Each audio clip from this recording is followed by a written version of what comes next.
Assalamualaikum warahmatullahi wabarakatuh. Kembali bertemu dengan saya Ceng Nasir dari Santri Pasundan. Terima kasih atas supportnya untuk kami.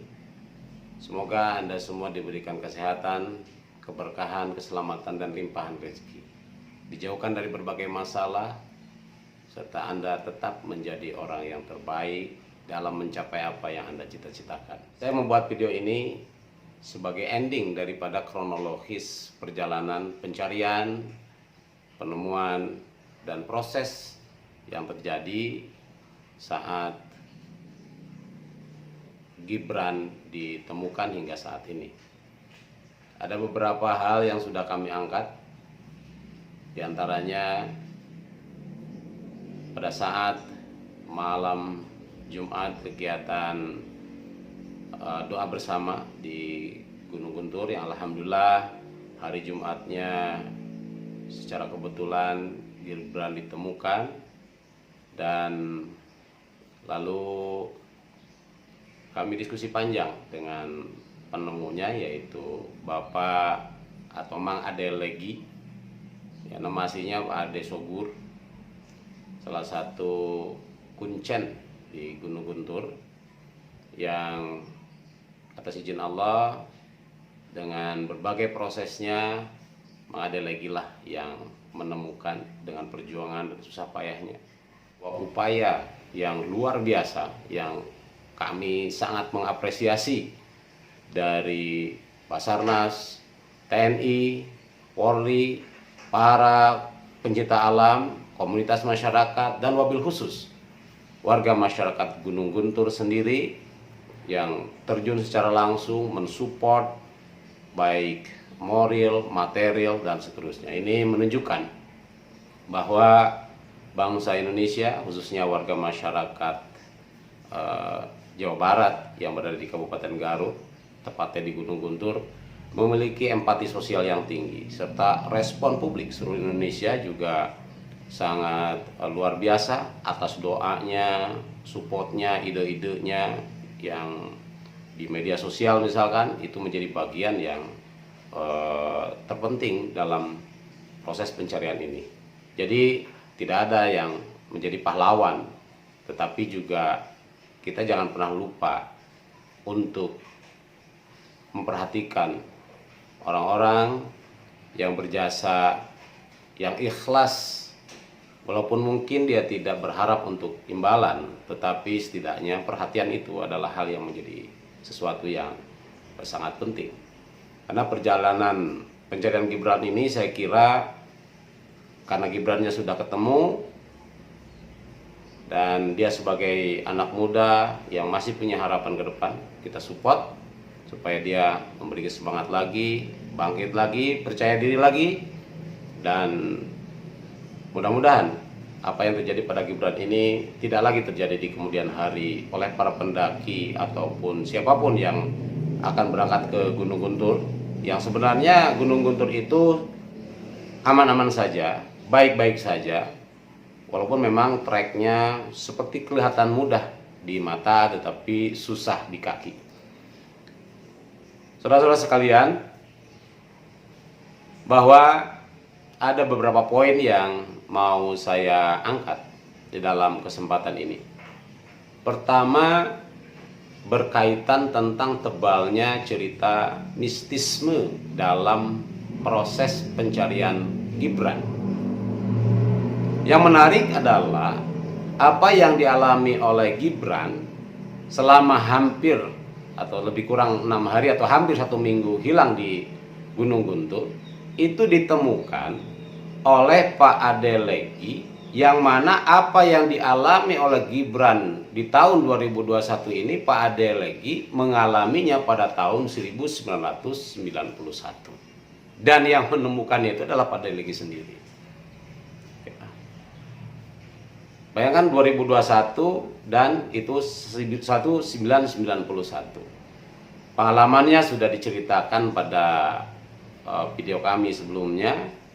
Pada intinya apa yang dialami dalam prosesnya Pak Ade Legi seperti hanya 1 hari dari pagi sampai sore, Gibran juga sama merasakan seperti itu. Cuman bedanya era tahun 1991 dengan 2021, era digital belum ada, komunikasi informasi publik tidak secepat saat ini, dan sangat berbeda dengan Gibran yang satu hari, bayangkan personil TNI Polri dan relawan itu hampir 150 orang, bahkan mungkin lebih setiap hari selama 5 hari pencarian ini.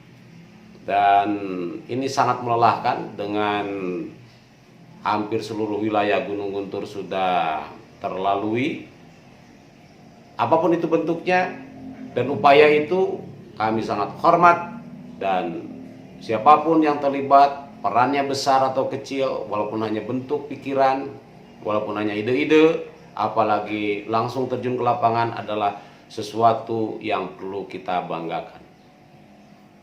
Kepada pemerintah, kepada Muspida, Muspika, Pak Polisi, Pak Tentara, Basarnas, para pencinta alam, warga masyarakat, sangat luar biasa. Dan ini perlu ditingkatkan kebersamaan dalam rangka kalau pemerintah, aparat bersatu dengan masyarakat, tidak ada yang tidak bisa dituntaskan dalam hal apapun. Ini filosofi yang pertama yang mungkin perlu saya masukkan sebagai entry point, pentingnya kebersamaan, kebersatuan untuk menyelesaikan masalah apapun dengan upaya yang bijaksana, dan tentu endingnya tawakal kepada Allah Subhanahu wa Ta'ala. Yang kedua adalah tebalnya cerita mistisme di sini dikarenakan perjalanan saudara Gibran itu secara mata zohir di lokasi yang ditemukan berulang-ulang dilewati tidak ada, tetapi ada perjalanan spiritual yang dilakukan oleh bukan hanya Pak Ade ya, oleh banyak pihak ya, para ulama, terus para ahli-ahli spiritual lainnya, dan kebetulan Pak Ade diberikan kesempatan ya untuk menemukan itu. Dan memang Pak Ade itu adalah putra dari kuncennya Gunung Guntur. Bukan berarti menggeser persepsi ini kepada wilayah mistisme, tetapi ada beberapa poin yang menjadi hikmah menurut pandangan saya. Pertama, banyaknya kaum rasionalis yang sama sekali tidak percaya terhadap hal-hal yang bersifat irasional. Ini setidaknya menjadi pembuktian bahwa di balik alam material ada alam immaterial. Maksudnya adalah persepsi soal materialisme ini telah membentuk karakter warga masyarakat bangsa Indonesia pada saat ini, yaitu masyarakat yang materialistik.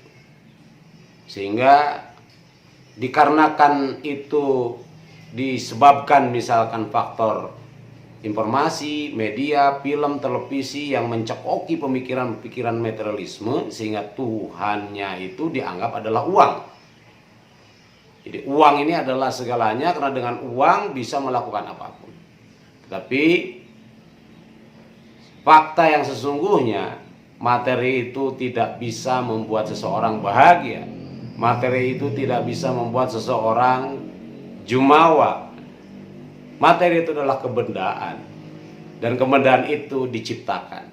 Dan tentu ketika diciptakan ada sang penciptanya, yang kadang dikarenakan sudah berpersepsi kepada dialektika materialis bahwa materi adalah segalanya, sehingga melupakan yang namanya immateri, bahwa tangan-tangan Tuhan, tangan-tangan Allah yang sebagai penciptanya memberikan khibar, gambaran kejadian-kejadian yang tidak rasional, semestinya menjadi gambaran bahwa kita menyadari pentingnya penguatan diri pada nilai-nilai spiritual diimplementasikan pada kekuatan-kekuatan moral yang menjadi bagian konseptual kehidupan supaya kita berjalan seimbang antara hablum minallah, hablum minannas, dan hablum minal alam. Jadi trilogi ini harus terpatri menjadi bagian kehidupan umat manusia, bagaimana hubungannya dengan Allah Subhanahu wa taala, dengan Tuhan Sang Khalik, pendekatan imaniahnya, pendekatan jiwanya, ya. Yang kedua, hablum minannas, yaitu hubungan dengan sesama manusia, empati sosial, kepedulian sosial, humanisme, dan seterusnya. Dan hablum minal alam, bagaimana menjaga alam, memelihara alam, ngariksa alam, supaya alam bisa menjadi keberkahan, bukan menjadi musibah. Ini yang menjadi salah satu poin yang perlu kita implementasikan bersama. Kekuatan imaterial ini berbanding dengan material terkadang memang tidak seimbang karena pola dan alur yang berbeda. Mistisme bukan berarti kekufuran. Mistisme yang dimaksud adalah bagaimana kita merenung, menafakurkan bahwa Allah menunjukkan faktanya kepada manusia yang tidak percaya, yang hanya menggunakan akal saja, yang hanya menggunakan rasionalitas saja. Yang sesungguhnya Imam Al-Ghazali sendiri, beliau sebagai seorang ahli filsafat yang menggali kajian pemikiran-pemikiran radikal, pada ujungnya beliau lari atau berjalan kepada menuju jalan kesufian, dengan diantaranya menulis kitab Ihya Ulumuddin, bagaimana kembali kepada dasar-dasar agama. Agama ini adalah rule of thinking, state of mind, dan way of life daripada manusia.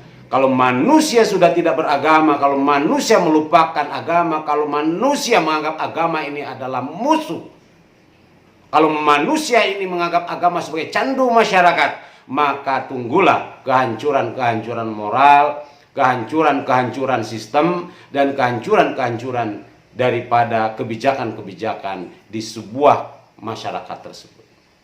Oleh karena itu, pada intinya kami santri Pasundan bukan menggajak, bukan menggiring kepada hal-hal yang bersifat kekufuran. Naudzubillah, subhanaudzubillah. Makanya saya menentang dan saya marah besar pada orang yang menganggap saya ini sebagai dukun, dikarenakan pada malam itu melakukan kegiatan spiritual dan kami menemukan informasi, dan alhamdulillah terbukti informasi ini biiznillah bahwa ini bukan karena faktor itu, tapi bagaimana penguatan kita sebagai makhluk untuk senantiasa yakin, percaya kepada Khalik, kepada Tuhan, agama apapun, suku apapun. Karena bangsa Indonesia ini bangsa yang multikultur, multi religion, multi karakter, tetapi itu adalah hasanah yang luar biasa, menjadi aset bangsa yang harus kita jaga bersama. Setiap daerah di Indonesia, dari mulai Sabang sampai Merauke, dari mulai Tanah Abang sampai Rawabangke, dari daerah manapun memiliki nilai histori dan kekuatan magis, kekuatan mistisme yang luar biasa, yang berbeda dengan negara lain. Coba bayangkan Anda ketika Anda pergi ke wilayah Amerika, ya, di Philadelphia, di jalan-jalan Philadelphia, karena kebanyakan warga materialisme itu sudah jauh daripada ketuhanan, maka Tuhan mereka kami melihat saat ini adalah narkotik dan obat berbahaya. Ini berbahaya secara moral. Dan semoga bangsa ini kita selamat. Karena ada benteng-benteng moral, benteng-benteng spiritual, para ulama dengan santri-santrinya, para pendeta dengan jamaahnya, dan seterusnya. Ini bagian yang terintegrasi daripada kekuatan bangsa yang disatukan dan diimplementasikan kepada wilayah moral. Dan selanjutnya, bagaimana yang sifatnya perhatian terhadap orang-orang yang berjuang. Makanya ketika saudara Pak Ade Legi ini, saya dengarkan kisahnya, perjalanannya, perjuangannya yang sangat luar biasa. Saya terus terang sangat sedih ya. Orang yang baik hati, orang yang berniat mulia untuk membela ya, mencari dan seterusnya, tetapi kurang diberi apresiasi. Saya mengetuk hati kepada siapapun, para dermawan, kalau ada yang mau peduli silahkan. Semoga ini jadi keberkahan. Ya, karena saya lihat kondisi ekonominya juga perlu kita perhatikan, dan terutama kepada pemerintah, terutama pada wilayah yang memiliki kebijakan pada hal tersebut, supaya setidaknya ada alokasi anggaran khusus untuk Pak Ade atau tim ya, komunitas penjaga gunung itu sebagai percontohan. Karena tiket yang masuk sekian ya, berapa persen lah buat kehidupan mereka, ada perhatian supaya pemeliharaan, penjagaan tidak harus segera. Kalau ada hal-hal seperti ini melibatkan semua unsur, tetapi ada orang yang di depan dulu. Kalau dalam perang itu ada pasukan yang depan dulu sebelum seluruh pasukan yang lain turun. Karena ini kan akan mengeluarkan anggaran yang besar dan seterusnya dan seterusnya. Dan juga saya juga mengkritik kepada keluarga Gibran yang kurang begitu aware ya, kurang attention. Itu terlepas itu punya pandangan sendiri, tetapi semoga setidaknya ada ucapan langsung hatur nuhun, terima kasih ya. Ya kan udah sehat, udah ditemukan. Bayangkan kalau nggak ditemukan, subhanallah, nauzubillah. Ya bukan berarti Pak Ade juga satu-satunya pahlawan, tidak. Tetapi karena memang kita melihat kronologis dan apa yang dia upayakan, dan ini perlu apresiasi. Ya, syukur-syukur pemerintah daerah atau bupati atau wakil bupati atau pejabat daerah ada memberikan hadiah. Jadi kan ada apresiasi, ini penting ya. Apresiasi ini penting untuk supaya menjadi stimulus dan semangat untuk membangun kebersamaan. Kita tidak ada kepentingan apapun. Santri Pasundan tidak ada kepentingan apapun kaitan hilangnya Gibran di Gunung Guntur, tetapi kepedulian ya. Karena saya sendiri itu 2 hari ketika Gibran hilang, warga mencari, aparat mencari, semua kita terenyuh. Tapi setelah 4 hari tidak ada, ya atas izin Allah, insya Allah lillahi ta'ala, bismillah, semoga Allah memberikan petunjuk, dan alhamdulillah wa syukurillah ternyata itu diberikan jalan. Itu bukan kita, tetapi upaya bersama, doa bersama, kerja bersama, upaya bersama. Tidak ada klaim siapapun, tapi ini adalah klaim bersama. Karena ini jari yang berpisah ketika disatukan menjadi kokoh dan kuat. Hal yang tidak bisa dicari ketika disair bebarengan bisa ketemu. Dan inilah salah satu contoh karakter bangsa Indonesia adalah yang awuh pakuwuh, gotong royong, bersatu dalam mengantisipasi, mencari ataupun memberi solusi dari persoalan-persoalan. Yakin kalau setiap persoalan yang berat ataupun tidak berat dikomunikasikan, dikerjasamakan, insya Allah akan lebih mudah. Terakhir, saya ingin menyampaikan hikmah apa sebenarnya yang terjadi dari apa yang terjadi ini, terutama untuk para pecinta alam. Saya juga mantan pecinta alam dulu waktu zaman mahasiswa, walaupun saya kuliah di Fakultas Agama Islam di Universitas Muhammad Syafi'i Jakarta. Saya kebetulan mencinta alam juga. Dulu kami ketika latihan dasar kepentingan mahasiswa memang sering mengalami mahasiswa yang kelelahan, lalu ada hal-hal yang alam-alam lain seperti itu ya. Bismillah, alhamdulillah. Jadi coba setidaknya ikuti pesan dari Pak Ade berikut. Pesan ke Murarang Karya Pendaki, khususnya ke umum buat di luar daerah Garut, daerah titip, ingat sama Tuhan. Yang mau berangkat, mau berdoa dulu, ingat Tuhan, mau HP di perjalanan, jalan perjalanan, ulah nanyakeun jalan, ulah sompral, ulah kencing di mana wae, ulah loba ngahuleung, ulah loba ngalamun, kudu regreg. Naon itu? Semangat. Ya. Kudu semangat murangkali anu mendaki ke Gunung Guntur. Dan intinya naik gunung itu selain daripada menikmati keindahan alam adalah bagaimana kita tadabbur dan tafakur alam.